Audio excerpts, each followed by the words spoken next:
Un saludo a todos nuestros auditores. Nos encontramos aquí con la gracia, en la gracia del Señor, con mucho ánimo para traer a ustedes este estudio del libro de Mateo, en nuestro programa Un Instante con las Sagradas Escrituras, que se transmite a través de la radio Pinamar 105.3 en la frecuencia modulada. También nos puede sintonizar a través de nuestra página en internet en www.Iglesia Cristiana La Serena, donde usted va a encontrar los compactos de los audios de prácticamente todos los estudios que hemos realizado aquí en la radio. Le saludo esta mañana a mi hermano Andrés. Muchas gracias, pastor. Un saludo también a todas las personas que nos escuchan. Bueno, el día de hoy vamos a continuar con el estudio de este Evangelio de Mateo, que es el primero en el orden que aparece en todas las Biblias, y quedamos en el capítulo 3, versículo 13, donde estamos viendo el bautismo de Jesús. Ya analizamos la genealogía, ¿no es cierto?, que es algo importante porque eso nos va dando claramente el origen desde el punto de vista de la familia humana de Jesús. Esto es súper importante porque, bueno, Jesús no apareció de la nada, sino que Jesús viene de un linaje. Ahora llegamos ya al punto de que Jesús va a ser bautizado por Juan, su primo, Juan el Bautista, quien, recuerden ustedes, realizaba bautismos de arrepentimiento o más bien simbólicos, pero anunciando que el que venía después de él, que es el Señor Jesús, que dice que es mayor que él. Algunos pensarían a lo mejor que Jesús era mayor de edad, pero no, de hecho Jesús era menor de edad que Juan, aproximadamente entre 6 a 7 meses. Lo que está diciendo es que es mayor desde el punto de vista de lo que Juan hacía. Así es que, por supuesto, Dios. Así, también recalcar siempre las primeras palabras que aparecen en el capítulo 3, versículo 2. Dice, y diciendo arrepentíos porque el reino de los cielos se ha acercado. Exacto. ¿Cierto? Y eso estábamos viendo nosotros un poco el tema del Evangelio. ¿A qué nos llama la Biblia? ¿A qué nos llama Antiguo Testamento, Nuevo Testamento? Es al arrepentimiento, que el original en el griego tiene relación con cambiar la forma de pensar, darse un vuelco en 180 grados, ¿cierto? Y no solamente dolerse en el corazón, sino que cambiar su manera de pensar, como dices tú también a veces en los sermones, para luego cambiar nuestra forma de actuar. Exacto. Y ese es un parafraseo de Romanos 12.1, que en definitiva nos da el orden del cambio. Cuando cambia nuestra manera de pensar, va a cambiar también nuestra manera de vivir. Recuerde usted que Pablo, la traducción del Nuevo Testamento es griega, por lo tanto hace una separación, ¿no es cierto?, entre la mente, entre el alma, entre los sentimientos y todo esto, que a la larga igual son uno, pero cuando hablamos del pensamiento hebreo, cuando dice cambiar la manera de pensar, da por sentado que cambia la manera de vivir. El hebreo no Correcto. era etéreo en ese aspecto. Solamente teórico, por así Claro, decirlo. no, o sea, todo se traducía en conducta. Perfecto. Vamos a ir a la primera pausa musical y volvemos ya con la lectura del capítulo, al final del capítulo 3, el bautismo de Jesús, y comenzando el 4 con la experiencia de la tentación de Jesús. Bueno, estamos de regreso después de esta pausa musical y vamos a leer el versículo 13 del capítulo 3, que nos relata un evento muy, muy importante que da inicio, que inaugura el ministerio público de Jesús, que es su bautismo. Ya, entonces capítulo 3 del Evangelio de Mateo, versículos 13 al 17, dice: Entonces Jesús vino de Galilea a Juan al Jordán para ser bautizado por él. Mas Juan se le oponía diciendo: Yo necesito ser bautizado por ti y tú vienes a mí. Pero Jesús le respondió: Deja ahora, porque así conviene que cumplamos toda justicia. Entonces le dejó. Y Jesús, después que fue bautizado, subió luego del agua, y he aquí los cielos le fueron abiertos, y vio al Espíritu de Dios que descendía como paloma y venía sobre él. Y hubo una voz de los cielos que decía: Este es mi Hijo amado, en quien tengo complacencia. Bueno, acá tenemos varios aspectos, varias aristas, varias caras de este diamante que es la palabra de Dios, que vamos a analizar y comenzamos por lo histórico, ¿no es cierto? Hay un relato histórico, hay un lugar específico que es Galilea, hay un río específico que es el Jordán, lugares que el día de hoy existen y están completamente identificados los lugares. Y tenemos, ¿no es cierto?, el acto del bautismo. Recordamos que Juan el Bautista se atribuía su nombre o su apodo de Bautista porque él realizaba este bautismo de arrepentimiento previo a la aparición pública de Jesús. Todo iba en dirección justamente a la aparición pública de Jesús. Él una y otra vez decía que no era el Mesías ni el ungido, sino que era efectivamente el precursor, el anunciador, y que parte de ese anuncio era llamar a todos quienes querían ver al Mesías a un bautismo simbólico de arrepentimiento. Pero acá ya encontramos a Jesús, quien a los ojos de Juan, por supuesto, y probablemente al nuestro también, no necesitaba ser bautizado, porque obviamente Él es el Hijo de Dios, el Mesías. El bautismo pensaríamos nosotros que era una necesidad, y es una necesidad solamente de los pecadores como nosotros, pero Jesús nos da una lección muy, muy importante, porque Él se sujeta a toda la ordenanza de Dios, independiente de si la necesitaba o no, sino que lo importante y lo que estaba en juego acá era el acto de la obediencia, y que el cristianismo, por supuesto, todo lo que tiene que ver con ismo significa un seguimiento no solamente de un ideal, sino que también de la conducta de ese ideal. Y efectivamente el bautismo es una conducta que hasta el mismo Jesús obedeció. Por lo tanto, también para nosotros como cristianos, que nos vemos enfrentados a veces a esta situación del bautismo, con un cierto recelo por parte de las personas que toman una decisión por el Señor Jesús, y cuando se les plantea, por ejemplo, el tema del bautismo, siempre surgen un grado de oposición, podríamos decir nosotros. No es frecuente que exista inmediatamente son pocos, mejor dicho. Una buena disposición. Claro, una buena disposición al bautismo, porque se le imprime a este acto un grado, ¿no es cierto?, que en sí no lo tiene, porque el bautismo va antecedido de un acto de arrepentimiento. Por eso es que el cristianismo bíblico, el cristianismo verdadero, no realiza este bautismo en infantes, quienes carecen de toda raciocinio. Claro, muchas veces la gente que llega a ser cristiana, por lo menos en el caso de nuestro país, viene con la tradición católica, ¿cierto? Y a veces dicen, pero ¿para qué me voy a bautizar? Yo ya me bauticé cuando era pequeño, cuando era chiquitito, digo. Claro, bueno, uno siempre le dice, entre broma y otra cosa, la verdad que tú no te bautizaste, te bautizaron, no fue un acto de tu voluntad.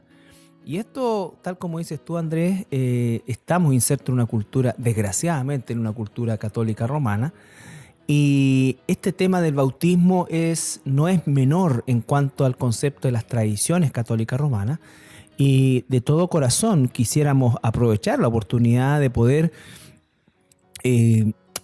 informar a toda nuestra audiencia, porque sabemos que hay muchas personas que están esclavizadas, por así decirlo, en este sistema de tradiciones, y que presentan sus hijos a un acto que no es bíblico, que no es ni puesto por Dios, ni tampoco aprobado por Dios, porque no es solamente mojar el cuerpo. El bautismo es un acto que parte con el arrepentimiento. Y el ejemplo más claro que tenemos nosotros, y por eso es que hacía énfasis Andrés que en el capítulo 3 se inaugura el ministerio de Juan con la palabra arrepentimiento. Entonces no se inaugura con la palabra amor, sino que se inaugura con la palabra arrepentimiento. Hay un acto de arrepentimiento que es, tal como decía también Andrés, un acto de cambiar la manera de pensar. O sea, en otras palabras, es dejar de hacer las cosas a nuestra manera, y si realmente amamos a Dios, vamos a hacerlas conforme Él nos las propone. Claro, ahí el llamado arrepentimiento también implica la culpabilidad. Exacto. O sea, cuando uno estudia la palabra, Dios da por hecho de que uno es culpable. ¿Por qué? Porque cuando uno empieza a ver, digamos, los 10 mandamientos, como siempre hemos comentado, uno se da cuenta que nadie puede haber cumplido los 10 mandamientos, excepto Dios mismo. Excepto Dios mismo. Bueno, yo quisiera que nos trasladásemos rápidamente al libro de los Hechos, al capítulo 2, versículos 36, 37 y 38, donde ocurre la primera predicación del apóstol Pablo posterior a la venida del Espíritu Santo. Inmediatamente el apóstol Pedro comienza un ministerio de la predicación de la palabra. Se convierten inmediatamente cerca de 3.000 o 4.000 personas y la predicación del apóstol Pedro, ¿no es cierto?, que está completamente basada en la profecía, en las profecías mesiánicas del Antiguo Testamento que Jesús cumplió todas, concluye hablándole a su audiencia, ¿no es cierto?, concluye la predicación diciendo: sepa pues ciertamente toda la casa de Israel, el versículo 36, que a este Jesús a quien ustedes crucificaron, Dios le ha hecho Señor y Cristo. Lo que estábamos conversando, hay un acto en el cual se reconoce o se debe reconocer la culpabilidad que tenemos, ¿no es cierto? Exactamente. No es una culpabilidad, por así decir, por las circunstancias específicas de cada persona. No, somos culpables por naturaleza. Por naturaleza, nuestra naturaleza es pecadora. Entonces dice que aquí tenemos la reacción y podemos inmediatamente hacer un paralelo con los infantes o con los niños o con aquellos que no tienen discernimiento. Dice que al oír esto se compungieron de corazón. Ellos entendieron la condición que tenían, entendieron el pecado cometido, entendieron la condición de pecadores que tienen, al igual que nosotros, y eso es justamente lo que valida el bautismo. Si no hay este acto de arrepentimiento, el bautismo, tal como lo dice el mismo Pedro en sus cartas posteriormente, es solamente un acto de mojar el cuerpo, es un ritual. Exacto. Y en sí no tiene ningún efecto espiritual. Ningún efecto. No es un acto de magia, digamos, donde yo... Es un hecho simbólico donde yo me sumerjo al agua. Pablo después escribe y dice que uno muere, ¿cierto? Uno muere. Exacto. Simbólicamente al ingresar al agua, ¿cierto? ¿Por qué? Porque del agua nace y sale una persona nueva. Exacto. Y tal cual como tú dices tú, el concepto de símbolo es algo que nosotros entendemos. Si usted va transitando por la calle en cualquier parte del mundo y ve un hexágono, ¿no es cierto?, rojo con letras que pueden decir padre, stop o en el idioma que sea, usted sabe universalmente que eso le llama a detenerse. Es un símbolo, los símbolos los entendemos bien, ¿no es cierto? Porque entonces el bautismo tiene que tener un entendimiento pleno y claro de qué es lo que se está haciendo y qué es lo que está en definitiva originando y validando el bautismo. Entonces la pregunta ahí es, ¿y cómo un infante va a compungirse de corazón? ¿Va a arrepentir? Es decir, ¿va a cambiar su manera de pensar? ¿Va a procesar una información? No está en condiciones de hacerlo, por lo tanto, es lo que dice la Biblia. Yo sé que, como decía al principio, ¿no es cierto?, ahí tenemos auditores que probablemente están en este sistema, que quizás están en este sistema solamente por una cosa cultural, pero es lo único que conocen y muchas veces se sienten atacados, pero no es un ataque, sino que es la luz de la palabra de Dios que viene a sus vidas y les está entregando realmente lo que Dios quiere que nosotros realmente podamos hacer en función de lo que es escuchar su palabra. Estas personas dicen que se compungieron de corazón, reconocieron y hacen una pregunta. ¿Qué haremos? ¿Se das cuenta? Hay ignorancia. Estamos hablando de gente que no era ignorante. Muchos de los que estaban ahí eran religiosos. Este discurso estaba enfocado netamente a los judíos que vivían en ese momento. Exactamente. La predicación del apóstol Pedro es netamente bíblica, basada completamente en la Biblia, por lo que nos dice claramente que esta gente tenía un conocimiento, pero no tenía un entendimiento. Tenía solamente un conocimiento intelectual, pero no había existido este acto del arrepentimiento, que es lo que permite que el Espíritu Santo venga a nosotros.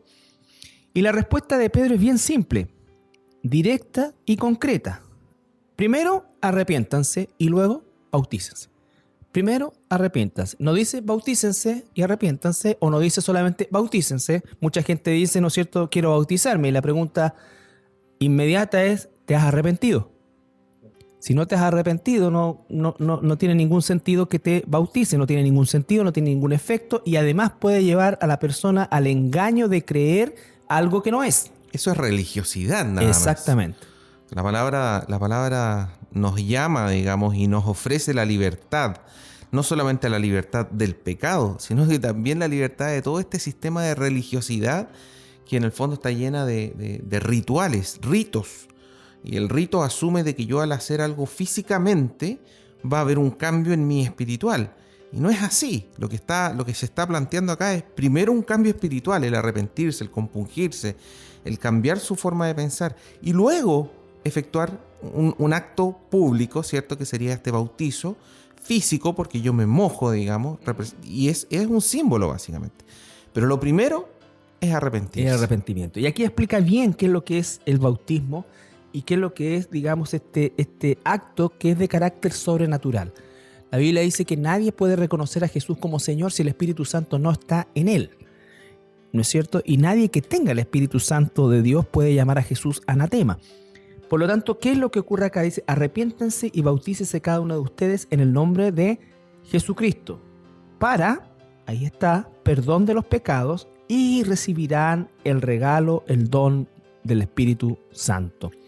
Eso es lo que ocurre en el bautismo, pero tiene que haber un arrepentimiento y tiene que haber un reconocimiento, porque cuando la gente no hace este reconocimiento, imagínense ustedes que lo primero que hace el bautismo es sellar un perdón de pecados, pero si yo no reconozco esa condición, eso no tiene ningún sentido y no se cumple el propósito. Y lo segundo es que recibimos, o simultáneamente, mejor dicho, se recibe al Espíritu Santo, que es el que nos sella como hijos de Dios, es el que nos quita el velo, ¿no es cierto? Es el que es Dios dentro de nosotros, Dios en nosotros, quien nos va a guiar a toda verdad que está en su palabra. Y este versículo también da algo por sentado. Debemos desprender otra cosa. Toda persona que no se ha arrepentido, digamos, de corazón, y luego la instrucción es bautizarse, no ha recibido el Espíritu Santo. ¿Ya? Si no ha recibido el Espíritu Santo, no hay una conversión en su vida. No hay un proceso de nacimiento nuevo, que es lo que también vemos en el Evangelio de Juan, cuando la conversación que tiene Jesús con Nicodemo. Correcto. Ahora, hay personas que por ABC motivo no se pueden bautizar o están en su lecho de muerte, etcétera, digamos, como también estaba el hombre en la cruz, que Jesucristo no le iba a decir, bueno, ahora que yo te veo arrepentido, vaya a bautizarse. Exacto. No, pero obviamente es ahí la línea entre el legalismo y la verdadera palabra de Dios.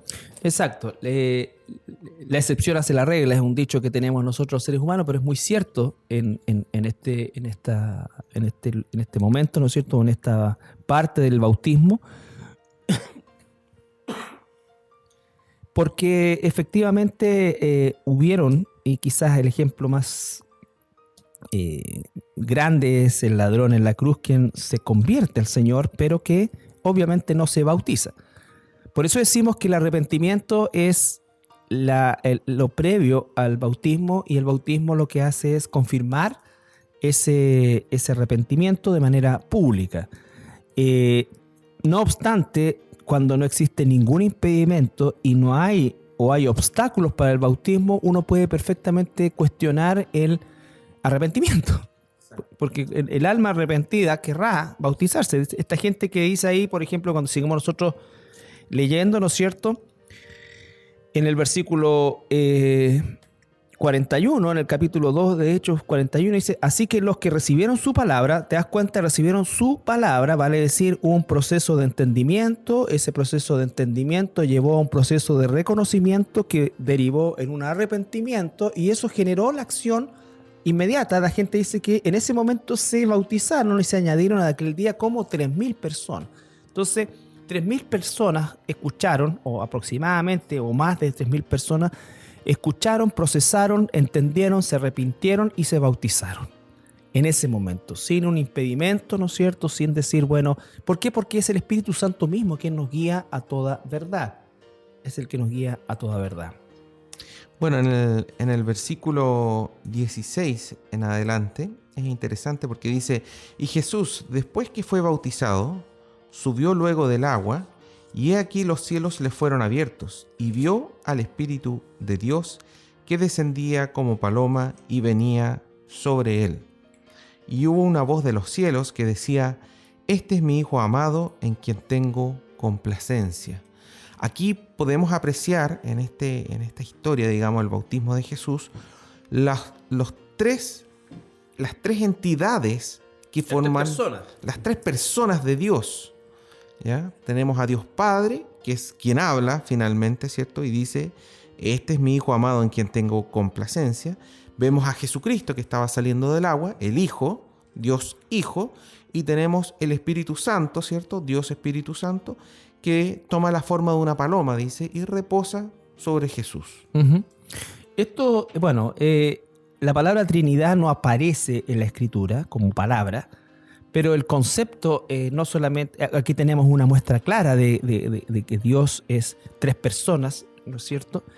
Y que efectivamente se hacen presente en este acto inaugural del ministerio público de Jesús, mediado por el bautismo. Y el versículo 17, ¿no es cierto?, que es la voz de Dios Padre, la expresión que dice ahí: este es mi Hijo amado, en quien yo tengo complacencia, y la palabra complacencia se traduce también como en quien yo estoy satisfecho, ¿no es cierto?, completamente por la obediencia de Jesús.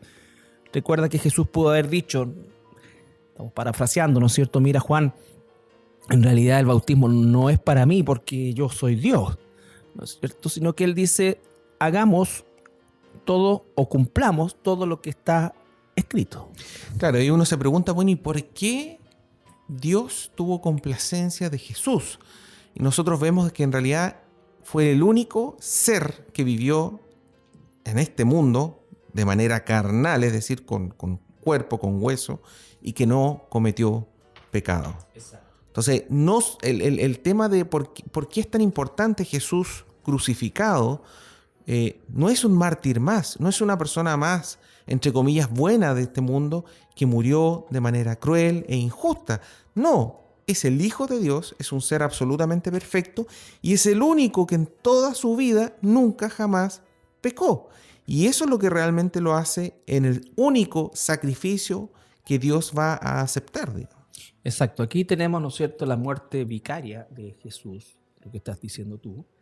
Jesús no murió por una causa, Jesús murió por personas, por rescatar personas, seres humanos, almas. No nos olvidemos que la gente normalmente en el mundo muere por causas, por ideales. Esos ideales son muchas veces impersonales e incluso esos ideales pasan por sobre las personas para llevarse a cabo.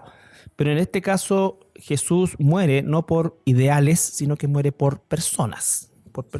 Él paga efectivamente y completamente el precio de aquellos que él eligió antes de la fundación del mundo le acompañaran por la eternidad. Y es el único pago acepto por Dios. Por Dios. No hay otro pago. Exacto. Nadie más podía morir y cumplir lo que él podía cumplir, que era el perdón de los pecados de toda la humanidad. Así es. Hay un paralelo interesante que aparece en el libro del Génesis, capítulo 22, donde Dios está hablando con Abraham y le pide que sacrifique a su hijo Isaac. En el versículo 2 dice: y dijo: toma ahora tu hijo, tu único, Isaac, a quien amas, y vete a tierra de Moriah y ofrécelo allí en holocausto sobre uno de los montes que yo te diré. Entonces ahí es muy interesante. ¿Por qué? Porque nosotros estamos viendo un paralelo. Por un lado, Dios le pide a Abraham que sacrifique a su único hijo, dice Isaac, a pesar de que no era el único, pero era el único en el sentido de lo que viene después. ¿A quién amas?, le dice.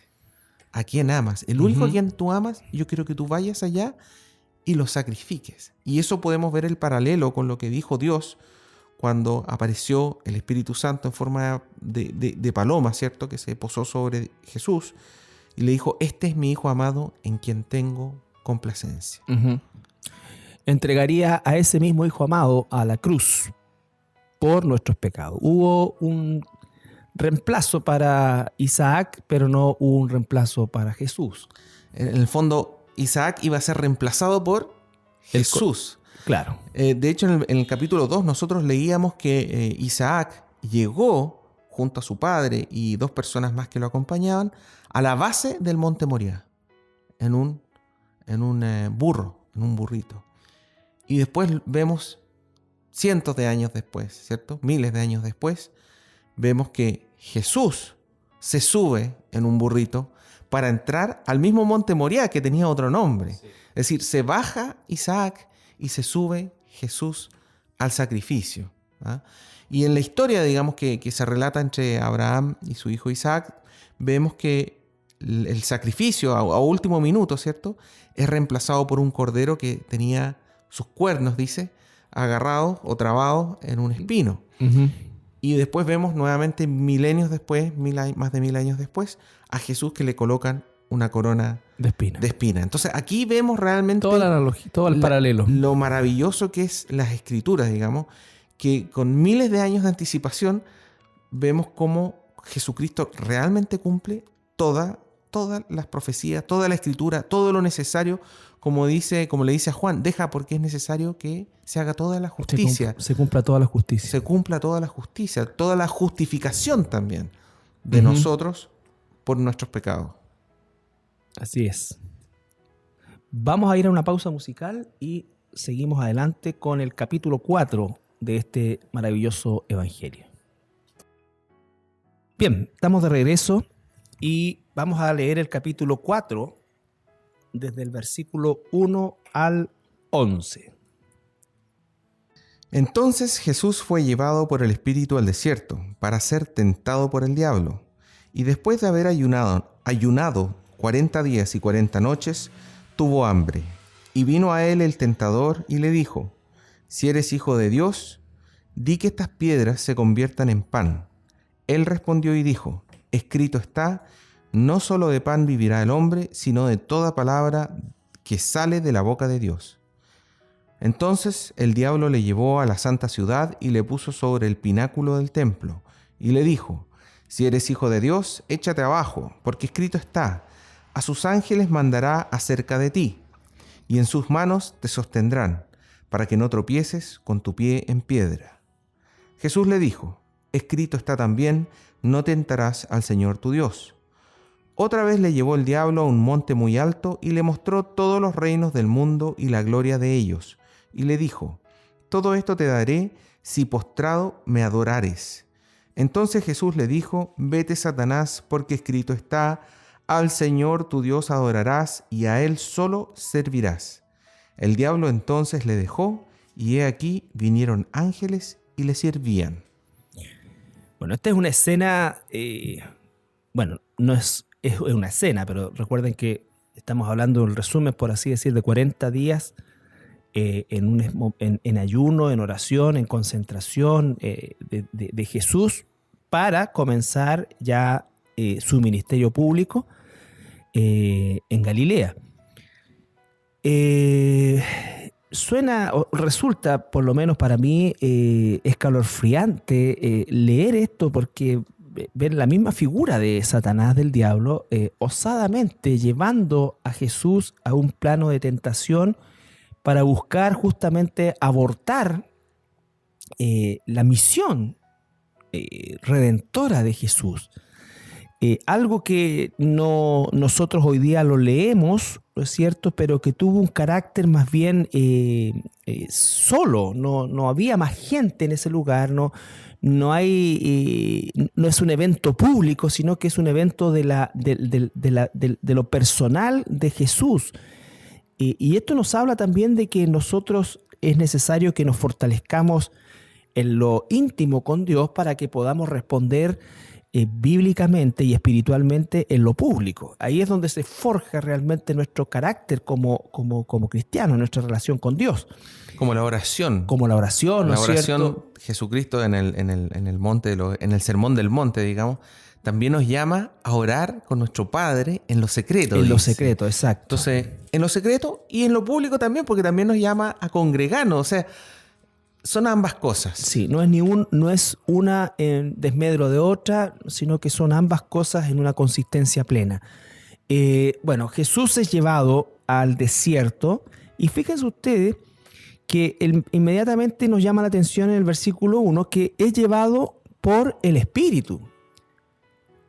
Vale decir, Jesús está siendo controlado por el Espíritu, ¿no es cierto? Y en definitiva, la tentación era parte de su formación. Nosotros como cristianos muchas veces vemos la figura de Dios como la ve el mundo, equivocadamente, pensando que Dios, el bien de Dios tiene que ver siempre con nuestra satisfacción personal. Cuando Dios satisface cosas de mi vida, entonces Dios está funcionando. Y la verdad es que Dios tiene, por así decir, el bien de Dios tiene dos grandes afluentes hacia nosotros. Una es el bien desde el punto de vista de la satisfacción. Dios nos da muchas satisfacciones, nos permite disfrutar de muchas cosas, pero también hay otra vertiente del bien en lo que es la formación nuestra como hijos suyos.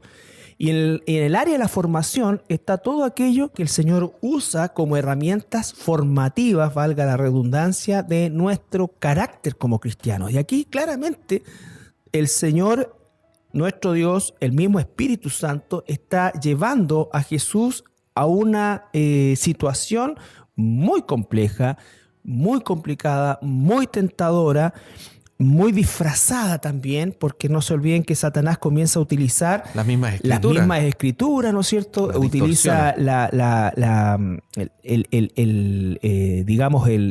condición, el ego personal de Jesús. Tú eres hijo de Dios. Le está queriendo decir, tú no tienes por qué pasar hambre, tú tienes el poder de transformar piedras en pan.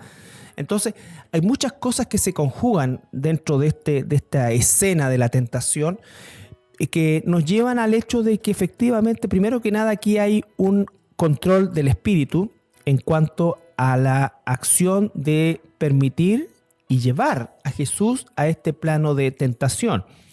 Es como cuando uno recuerda al final del Evangelio de Juan que Pedro va caminando con Jesús, ¿no es cierto? Y Jesús le dice, bueno, Pedro, quiero decirte que, estoy parafraseando, ¿no es cierto?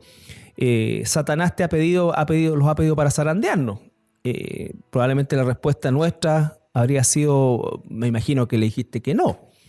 Y es sorprendente porque Jesús dice, sí, les dije o permito que Satanás los zarandee, pero mi oración es para que no te falte la fe. O sea, el zarandeo es parte de la formación. Es parte de la formación. Del carácter, del bien de Dios que está formando nuestro carácter. Dios no solamente su bien tiene que ver con la satisfacción o aquello que nos satisface a nosotros, aquello que nos agrada a nosotros, que nos da mucho también de eso, sino que tiene que ver también y prioritariamente con nuestra formación en el carácter como cristianos. Y vemos aquí que Jesús es llevado por el Espíritu, es tentado por Satanás. Satanás está ocupando la misma escritura, Satanás está apelando a una necesidad biológica del hambre, ¿no es cierto? Pero la respuesta de Jesús es siempre escritural. Siempre escritural. Escrito está. Todas sus respuestas comienzan con escrito está. Y eso también nos está a nosotros enseñando, ¿cierto? Que la única forma, ¿cuál es la forma correcta de responder a la tentación? Y es la palabra, es la escritura. Son aquellos versículos que nosotros ya hemos estudiado, hemos leído y que tenemos en nuestra mente.